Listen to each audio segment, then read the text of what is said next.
Hello everyone. तो जैसा कि आप सबको पता है कि मैं आपको बीएससी फर्स्ट सेमेस्टर जूलॉजी का सिलेबस पढ़ा रही हूँ, जिसमें मैंने आपको सेल क्या होता है उसके बारे में और प्लाज्मा मेम्ब्रेन क्या होता है और उसके कॉन्स्टिट्यूएंट प्रोटीन्स और लिपिड के बारे में बताया था।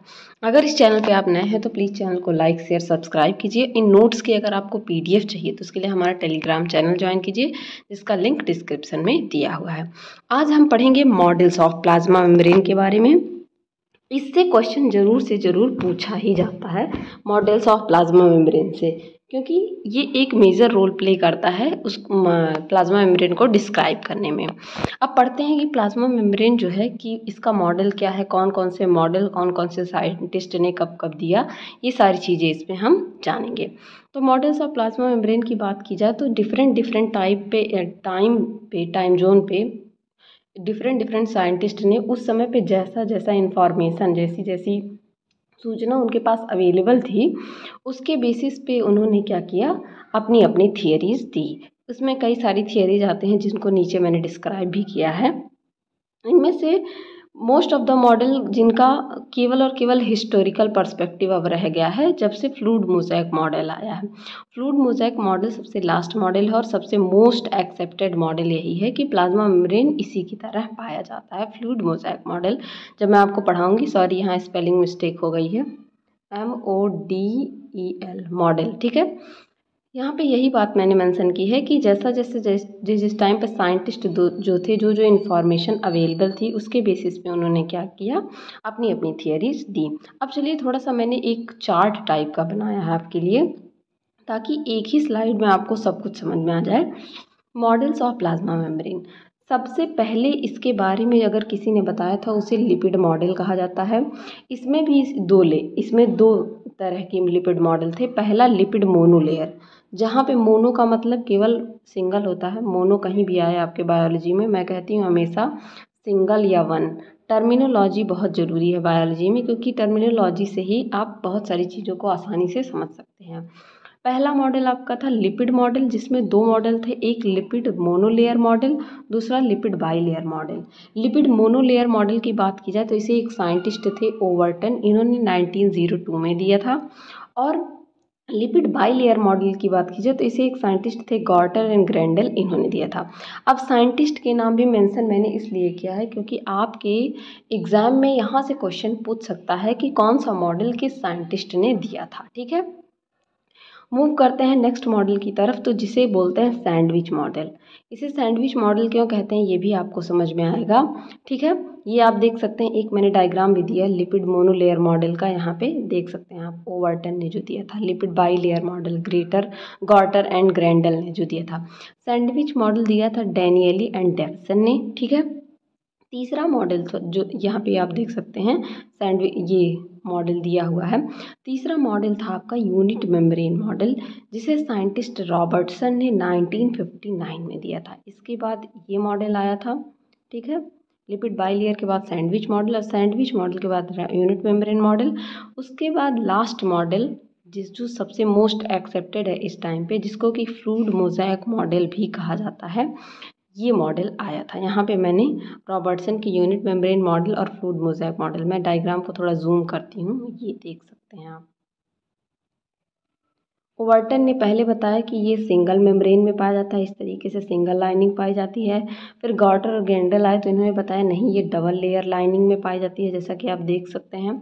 फिर डेवसन और डेवियनसन ने आए तो उन्होंने बताया कि यहाँ पे सिर्फ लिपिड ही नहीं, प्रोटीन भी प्रेजेंट होता है मेम्ब्रेन के साथ।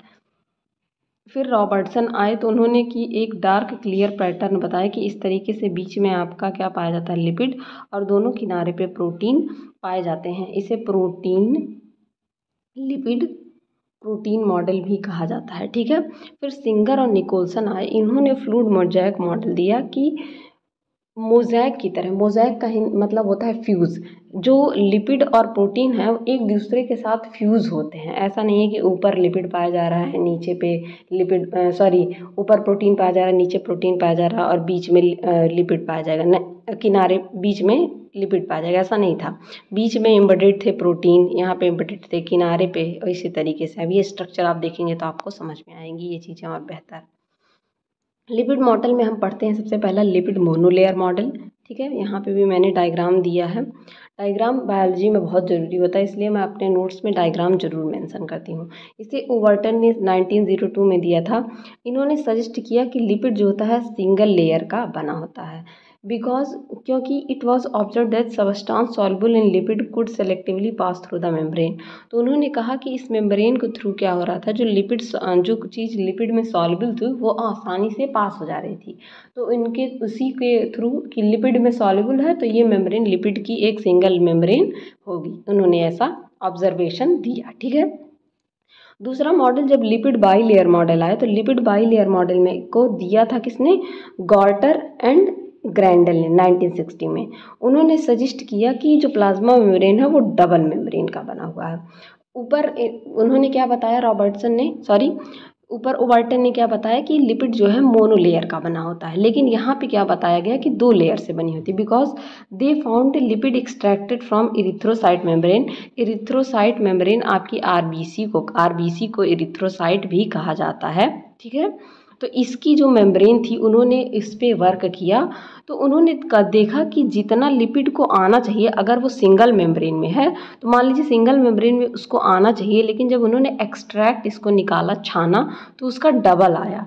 तो उसके बेसिस पे इन्होंने कहा कि इसका सरफेस एरिया क्या है, डबल, सिंगल लेयर ना हो के डबल लेयर है। यहाँ पे लेयर की स्पेलिंग मिस्टेक है, लेयर। तो उसके बेसिस पे इन्होंने बताया कि डबल लेयर है। इन्होंने क्या किया कि आरबीसी की मेम्ब्रेन को ले लिया, ये सेल था आरबीसी का, उसका प्लाज्मा मेम्ब्रेन लिया, उसको एक्सट्रैक्ट निकाला उसका। ठीक है, तो होना चाहिए था कि इतना आए, लिपिड मोनोलेयर अगर है तो इतना आए, लेकिन वो इसका डबल आया। ठीक है, डबल मेम्ब्रेन आया। तो उन्होंने कहा कि नहीं, लिपिड मोनोलेयर नहीं डबल लेयर में पाया जाता है। तो ये जो मॉडल था वो केवल और केवल ये डिस्क्राइब कर रहा था कि यहाँ पे केवल और केवल लिपिड पाए जा रहे हैं। अब इसके बाद आए आपके दूसरे साइंटिस्ट डैनियली एंड डेवसन, जिन्होंने दिया कौन सा मॉडल, सैंडविच मॉडल। ठीक है, इन्होंने सैंडविच मॉडल के बारे में बताया। ठीक है, अब सैंडविच मॉडल क्या था, डैनियली और डेवसन ने प्रपोज किया कि cell membrane contain a lipid bilayer along with protein on both surface.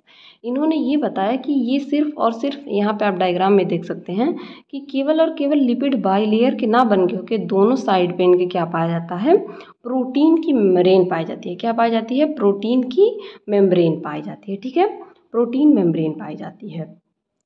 Initially शुरू में they suppose that protein existed as a bonded globular structure bound to polar end of the lipid. अब lipid को मैंने बताया था इसमें 2 end होते हैं, hydrophilic end hydrophobic end. Hydrophilic water loving होता है, पोलर होता है, और हाइड्रोफोबिक एंड वाटर हीटिंग होता है। तो इन्होंने बताया कि ये जो इसका वाटर लविंग यानी कि पोलर एंड है, जहाँ पे चार्ज पाया जा रहा है, प्रोटीन उसी से क्या होता है, बाउंडेड होता है ग्लोबुलर स्ट्रक्चर में। Later they developed paucimolecular model. इन्होंने बाद में एक मॉडल और डेवलप किया जिसे पॉसिकुलर मॉडल कहा गया, in which protein appears to mark over hydrophilic end of lipid layer.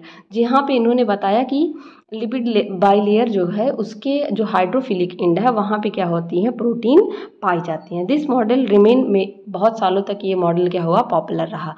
तो बेसिकली इन्होंने प्रोटीन को इंट्रोड्यूस किया।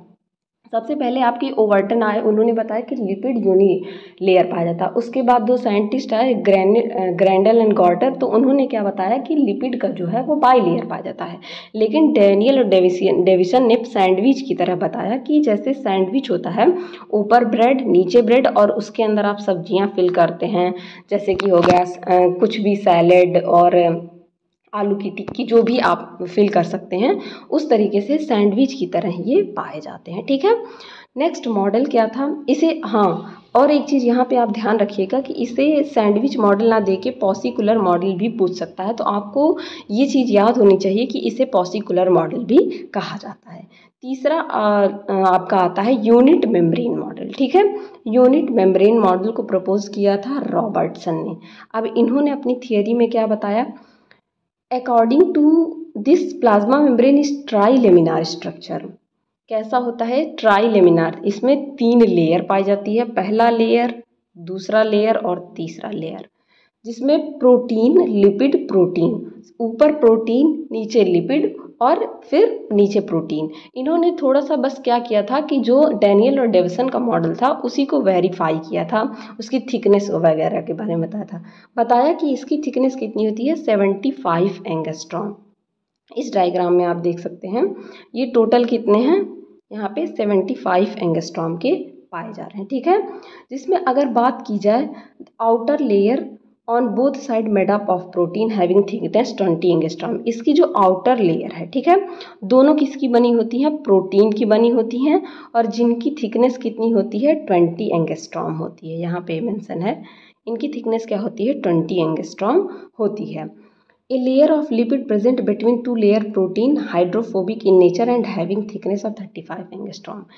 इन दो प्रोटीन लेयर के बीच में दो लिपिड की लेयर पाई जाती है जो हाइड्रोफोबिक टेल और हाइड्रोफिलिक हेड से मिलकर बना होता है, जिसे फॉस्फोलिपिड बाई लेयर कहते हैं, जो कि 35 एंगस्ट्रॉम का होता है। The lipid layer composed of two phospholipid layer which are closely arrange appear to the single layer when viewed from the top. Due to this reason Robertson name this unit membrane model. अब इन्होंने इसे unit membrane model क्यों कहा, जबकि इसमें ट्राइलेमिनार structure है, 3 layer पाई जा रही है। जब इसको ऊपर से इस तरीके से टॉप से देखा जाए इस तरीके से, तो ये एक ही स्ट्रक्चर में दिख रहा था, इस वजह से उन्होंने इसे क्या किया यूनिट मेम्ब्रेन मॉडल नाम दिया। और इसकी थिकनेस जो है मेम्ब्रेन की वेरी यानी कि डिफ्रेंशिएट करती है सेल टू सेल। ऐसा नहीं है कि 75 एंगस्ट्रॉम ही सारे सेल में पाया जाए, ये जो है आंकड़ा आपका वेरी कर सकता है सेल टू सेल, ठीक है। तो ये हो गया unit membrane model. Unit membrane model में ज़्यादा कुछ नहीं बताया गया, इन्होंने बस क्या किया डैनियल और डेविसन के मॉडल को थोड़ा सा वेरीफाई किया, उसकी थिकनेस वगैरह के बारे में बताया। लास्ट आता है आपका जो मोस्ट एक्सेप्टेड है और जो क्वेश्चन जिससे पूछा जाता है वो आपका है fluid mosaic model. Fluid mosaic model as it is होता है, जो मैंने आपको पढ़ाया था प्लाज्मा मेम्ब्रेन के बारे में इसके पहले लेक्चर में, उसी की तरह इसमें सारे कंपोनेंट पाए जाते हैं, ठीक है। फ्लूइड मोज़ेक मॉडल का मैं आपको डायग्राम दिखाती हूँ, पहले भी ये डायग्राम मैं दिखा चुकी हूँ इस तरीके से मोज़ेक की फॉर्म में, ठीक है। यहाँ पे देखिए कोई ज़रूरी नहीं है कि ऊपर प्रोटीन पाया जा रहा है और नीचे लिपिड बाइलेयर धंसा हुआ है, उसके बीच बीच में प्रोटीन। इंटीग्रल पेरिफेरल प्रोटीन के बारे में आपको मैंने ये सब चीज़ें मैं बता चुकी हूँ, ग्लाइकोप्रोटीन अटैच होता है। ये इस तरीके से एक दूसरे में मोज़ेक का फॉर्मेशन करते हैं, फ्यूज़न। जैसे आप फ्यूज़न कई सारे कोल्ड ड्रिंक का फ्यूज़न पीते हैं, कॉकटेल उसे कहा जाता है, उसी तरह एक कॉकटेल की तरह होते हैं, फ्यूज़न में पाए जाते हैं, ना कि प्रोटीन अलग पाया जाएगा लिपिड अलग पाया जाएगा। इसका और भी एक स्ट्रक्चर सिंपल स्ट्रक्चर जिसे आप एक अपने एग्जाम में इजीली बना सकते हैं, ये भी मैंने दिखाया है। इस तरीके से आप देख सकते हैं ऊपर भी लिपिड पाए जा रहे हैं, यहाँ भी लिपिड, ये प्रोटीन पाए जा रहे हैं, नीचे भी प्रोटीन पाए जा रहे हैं, ठीक है। इस तरीके से ये पाए जाते हैं। अब थोड़ा सा इसका डिस्क्रिप्शन हम पढ़ते हैं। इसको दिया किसने था, सिंगर और निकोलसन ने 1972 में, ठीक है। फ्लूइड मोज़ेक मॉडल क्या करता है, डिस्क्राइब करता है structure of plasma membrane as a mosaic component including, जिसमें क्या क्या पाए जाते हैं आपके फॉस्फोलिपिड या lipid, cholesterol, protein, carbohydrate that gives membrane character, जो उसको फ्लूइड कैरेक्टर उसका प्रोवाइड करते हैं। This model explain plasma membrane of animal cell as a mosaic के फॉर्म में पाए जाते हैं। फ्यूजन ऑफ कंपोनेंट, किस किस कंपोनेंट का, लिपिड का, प्रोटीन का, कार्बोहाइड्रेट का, इन सब का फ्यूजन होता है, ठीक है। इसलिए इसे मोज़ेक कहते हैं, फ्लूइड मोज़ेक। फ्लूइड में इन सारी चीज़ों का फ्लूइड मतलब लिक्विडी फॉर्म में पाए जाएंगे और उसमें ये इन सारी चीज़ों का आपके लिपिड का, प्रोटीन का, कार्बोहाइड्रेट का फ्यूजन पाया जाएगा, तो उसे क्या कहा जाता है, fluid mosaic model. These component give a fluid character to the membrane, ये मेम्ब्रेन को फ्लूइड कैरेक्टर प्रोवाइड करते हैं। अब हम थोड़ा सा पढ़ेंगे लिपिड के बारे में, जिसमें आपके फॉस्फोलिपिड, कोलेस्टेरॉल, ये सारी चीज़ें आती हैं। लिपिड क्या होता है, लिपिड पहले भी मैं पढ़ा चुकी हूँ, एम्फीफैटिक नेचर का होता है। इसका अगर आपने पहले लेक्चर नहीं देखा तो प्लीज़ जाके देख लीजिए, वहाँ मैंने डिटेल आपको लिपिड के स्ट्रक्चर बताए हैं बहुत अच्छे से, किस तरीके से हाइड्रोफिलिक हेड पाया जाता है, हाइड्रोफोबिक टेल पाया जाता है, ये सारी चीज़ें मैंने वहाँ पढ़ाई हैं। एम्फीफैटिक नेचर यही होता है कि ये दो चीज़ों से मिलकर बना है, हाइड्रोफिलिक हेड और हाइड्रोफोबिक टेल से। यहाँ पे ये चीज़ मैंने मेंशन भी की है कि हेड जो होता है पोलर होता है, यानी कि पॉजिटिव नेगेटिव चार्ज उस पर पाए जाते हैं, और जबकि हाइड्रोफोबिक टेल नॉन पोलर होता है, न्यूट्रलाइज होता है। 3 टाइप के मेनली प्रेजेंट होते हैं, जैसे कि फॉस्फोलिपिड, ग्लाइकोलिपिड और स्टेरॉल। जिसमें से फॉस्फोलिपिड क्या होता है, सबसे मोस्ट अबंडेंट मोस्ट अबेंडेंट, ये बात मैंने पहले भी आपको बताई है लेक्चर में, सबसे ज़्यादा मात्रा में ये क्वेश्चन पूछा जाता है most abundant lipid present in the plasma membrane, तो आप क्या कहेंगे फॉस्फोलिपिड। और उसमें भी अगर एक और ऑप्शन दे दिया लेसिथिन, तो आप क्या लिखेंगे ऑप्शन में, क्या लगाएंगे लेसिथिन, ठीक है, LECITHIN लेसिथिन, ठीक है। तो ये क्या होता है, फॉस्फोलिपिड होते हैं, ये मेन मटेरियल होते हैं प्लाज्मा मेम्ब्रेन के, दो कंपाउंड से मिलकर बने होते हैं, हाइड्रोफिलिक हेड और हाइड्रोफोबिक टेल से मिलकर बने होते हैं, जिनसे ग्लिसरॉल मॉलिक्यूल इस तरीके से, ये हो गया हाइड्रोफोबिक हेड और टेल, इस तरीके से ग्लिसरॉल मॉलिक्यूल यहाँ पे क्या होते हैं, अटैच होते हैं। इनके कुछ एग्जाम्पल है, जैसे ग्लिसरोफॉस्फोलिपिड जो मेजर कंपोनेंट है, स्फिंगोफॉस्फोलिपिड जो कम मात्रा में पाया जाता है, मेजर का मतलब ज़्यादा, माइनर मतलब कम मात्रा में पाया जाए। दूसरा है आपका कोलेस्टेरॉल। कोलेस्टेरॉल की बात की जाए तो it is located between phospholipid and phospholipid bilayer, ये फॉस्फोलिपिड बाइलेयर के बीच में पाए जाते हैं। ये हेल्प करते हैं प्लाज्मा मेम्ब्रेन को फ्लूइडिटी मेंटेन करने में और stop compaction of hydrophilic tail at low temperature and their expansion at high temperature. अब इस तरीके से देख रहे हैं आप प्लाज्मा मेम्ब्रेन में, ये डायग्राम इस तरीके से ये देख रहे हैं, स्ट्रक्चर पाए जा रहे हैं। तो ये क्या करते हैं कोलेस्ट्रॉल, इनके कंपैक्शन को, ये एक दूसरे के साथ चिपक ना जाएं, इस तरीके से चिपक ना जाएं एकदम से, ठीक है, ये जो टेल है एक दूसरे के साथ चिपक ना जाएं या हाई टेम्परेचर आने पे फैल ना जाएं, ठीक है, उससे क्या करते हैं, इसको बचाते हैं, ठीक है, इस चीज़ में ये हेल्प करते हैं कोलेस्ट्रॉल। तीसरा आपका आता है प्रोटीन, ठीक है। इसमें अब प्रोटीन में क्या होता है, the plasma membrane have 3 types of protein, integral, peripheral, glycoprotein. Integral protein, peripheral protein, ये सारी चीज़ें मैंने आपको पहले बताई हैं, क्योंकि जो आपका आइडियल मॉडल है वो फ्लूइड मोज़ेक मॉडल है, और आपको जो पढ़ाया जाता है प्लाज्मा मेम्ब्रेन में वो फ्लूइड मोज़ेक मॉडल ही पढ़ाया जाता है। अब इंटीग्रल प्रोटीन क्या होती हैं, the proteins form channel to allow movement of large molecule and ion across the hydrophobic layer of the membrane. Integral का मतलब होता है, सॉरी, इंटीग्रेटेड, ठीक है, किसी चीज़ में इंटीग्रेटेड, इंटीग्रेटेड का मतलब धंसा हुआ। तो ये देखिए इंटीग्रल प्रोटीन, यहाँ पे आप, ये क्या है, लिपिड बाइलेयर के बीच में धंसे हुए हैं, इंटीग्रेटेड हैं, ठीक है, तो इसलिए इन्हें क्या कहा जा रहा है, इंटीग्रल प्रोटीन कहा जा रहा है, ये धंसे हुए हैं, ठीक है। और ये क्या करते हैं, चैनल का फॉर्मेशन करते हैं। मान लीजिए कोई लिपिड बाइलेयर है इस तरीके से, ठीक है, लेयर है, अब किसी मॉलिक्यूल को अगर पास करना है इसके अंदर, सेल के बाहर लेयर पाई जाती है, किसी मॉलिक्यूल के इसके अंदर पास करना है तो वो कैसे पास करेगा, तो इसके लिए इस तरीके से यहाँ पे चैनल का फॉर्मेशन, मैं कलर चेंज करती हूँ, इस तरीके से यहाँ चैनल का फॉर्मेशन प्रोटीन कर देते हैं, जिसके थ्रू ये क्या हो जाते हैं, पास हो जाते हैं, ठीक। अक्रॉस द हाइड्रोफोबिक, अब हाइड्रोफोबिक है तो जो चीज़ें वाटर से में डिजॉल्व होंगी वो तो नहीं लिपिड बाइलेयर से पास हो पाएंगी, तो ये क्या करेंगी, इस तरीके से चैनल का फॉर्मेशन कर देंगी, और जब चैनल बन जाएगा तो यहाँ से ये चीज़ें इस तरीके से आसानी से पास हो जाएंगी इसके थ्रू, ठीक है, आसानी से पास हो जाएंगी। दूसरा आपका आता है पेरिफेरल प्रोटीन। पेरिफेरल का मतलब होता है किनारा, पेरीफेरी, ठीक है, पेरीफेरी का मतलब होता है किनारा। ऐसे प्रोटीन जो पेरीफेरी पे पाए जाए, किनारे पाए जाए, इस तरीके से ये प्रोटीन आप देख सकते हैं यहाँ पे, ये पेरिफेरल प्रोटीन है, ठीक है, ये पेरीफेरी पे पाया जा रहा है, नीचे, ना कि धंसा हुआ है। अगर ये किनारे पे पाया जा रहा है तो इन्हें क्या कहा जा रहा है, पेरिफेरल प्रोटीन का कहा जा रहा है। अब इनका फंक्शन क्या होता है, ये इम्बेडेड होते हैं single leaflet of the membrane में, they carry signal from one segment of the membrane to the pass to the another. ये क्या करते हैं, सिग्नलिंग भी आप पढ़ेंगे, आपके इसी चैप्टर में है प्रोटीन सॉर्टिंग, टारगेटिंग वगैरह, तो सिग्नलिंग भी आप पढ़ेंगे। तो सिग्नल का मतलब होता है कि ये सिग्नल प्रोवाइड करते हैं कि हाँ यहाँ पे मॉलिक्यूल आ गया है, अब यहाँ से यहाँ पे इसको मूव करना है, तो ये सिग्नल प्रोवाइड करते हैं। ग्लाइकोप्रोटीन की बात की जाए तो ग्लाइकोप्रोटीन क्या करते हैं, ग्लाइकोप्रोटीन स्टेबलाइज करते हैं मेम्ब्रेन, जो कि रिस्पॉन्सिबल होता है इंटरसेलुलर कम्युनिकेशन के बारे में, सेल का सेल से कम्युनिकेशन करवाता है, इंटरसेलुलर कम्युनिकेशन करवाता है, जो आप सेल सेल अधेशन मॉलिक्यूल पहले से ही लेक्चर पढ़ा हुआ है, वहाँ पे जाकर आप पढ़ सकते हैं उसको। चौथा आपका आता है carbohydrate molecule.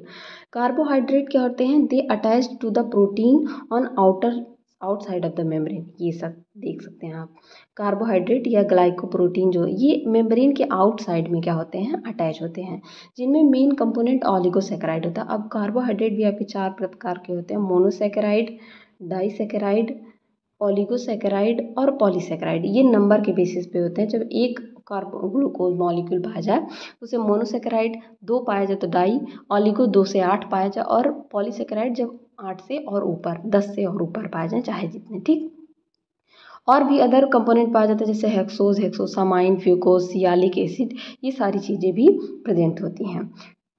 The carbohydrate of plasma membrane, PM का मतलब है plasma membrane, covalently linked with both lipid and protein components. ऐसा नहीं है कि ये सिर्फ और सिर्फ लिपिड मॉलिक्यूल से अटैच होते हैं, ये लिपिड यहाँ पे आप देख सकते हैं lipid as well as protein, दोनों मॉलिक्यूल से, बोथ का मतलब होता है दोनों मॉलिक्यूल से ये अटैच होते हैं। ये आप देख सकते हैं इस तरीके से फ्लूइड के फॉर्म में किस तरीके से पाए जा रहे हैं। यहाँ पे ये देखिए फॉस्फोलिपिड बाइलेयर ये पाया जा रहा है, फॉस्फोलिपिड, इसका हाइड्रोफिलिक हेड है ये, इसका हाइड्रोफोबिक टेल यहाँ पे पाया जा रहा है इस तरीके से ये स्ट्रक्चर पाया जा रहा है, ठीक है। ये ग्लाइकोलिपिड्स पाए जा रहे हैं, ये ग्लाइकोप्रोटीन्स, इसके बीच में प्रोटीन मॉलिक्यूल पाए जा रहे हैं। ये देख सकते हैं इंटरनल सब, ये आपका इंटीग्रल प्रोटीन हो गया, यहाँ बाहर की तरफ एक्सटर्नल प्रोटीन हो गया। इसमें भी मैं आपको दिखा देती हूँ, ये डायग्राम भी आप बना सकते हैं। आप डायग्राम बनाते वक्त कलर वगैरह का थोड़ा यूज़ किया करिए ताकि रिप्रेजेंटेटिव लगे, आपको पढ़ने में भी अच्छा लगे, इसलिए मैं कलर डायग्राम ज़्यादा यूज़ करती हूँ।